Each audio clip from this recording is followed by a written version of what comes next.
ఆహా, ఏమి నా సామ్రాజ్యము! ఇంతటి సువిశాలమైన ఈ సామ్రాజ్యానికి నేనే కదా అధిపతి. ఇంతటి సువిశాలమైన ఈ సామ్రాజ్యంలో ఒంటెలు, ఏనుగులు, గుర్రాలు, అడవి మృగాలు, పాడి పంటలు అన్నీ సమృద్ధిగానున్నాయి. నా ప్రాణము సుఖముగానున్నది.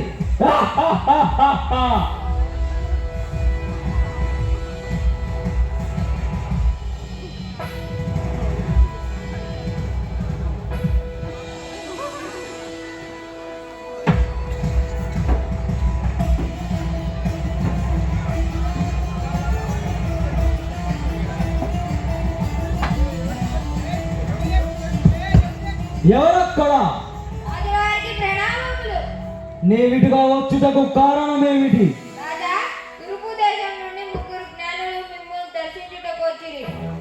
పిలవనంపించుము.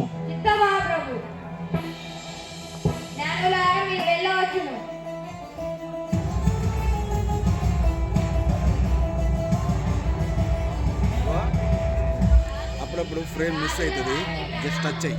ప్రణామములు. మీరిటుగా వచ్చుటకు కారణమేమిటి?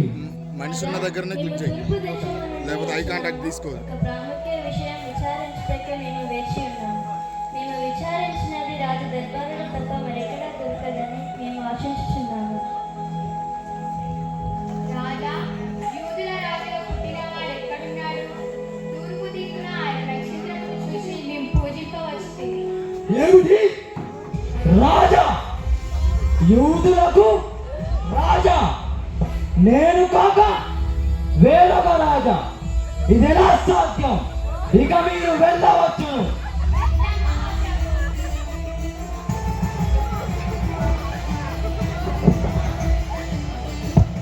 ఎవరక్కడ? రాజుగారికి ప్రణామములు. శాస్త్రులను, ప్రధాన యాజకులను తక్షణమే పిలవనంపించుము.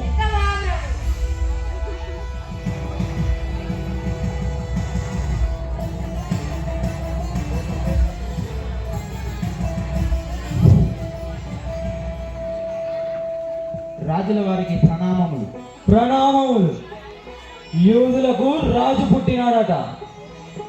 అతడు ఎక్కడ పుట్టినాడో శాస్త్రాలను పరిశీలించి తక్షణమే నాకు తెలియజేయవలేను.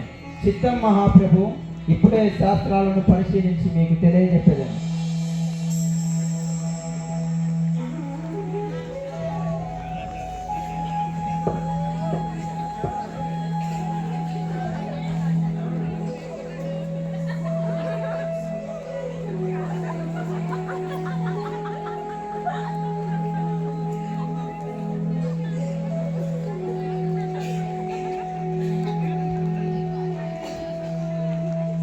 యూదయా దేశపు బెత్లెహేమా, నువ్వు యూదా ప్రధానులలో ఎంత మాత్రమును అల్పమైన దానవు కావు.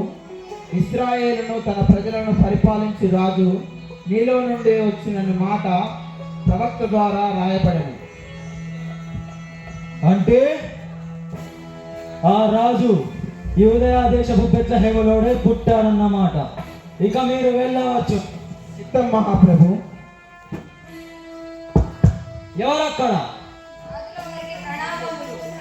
తూర్పు దేశం నుండి వచ్చిన జ్ఞానులను పిలవనంపించుము.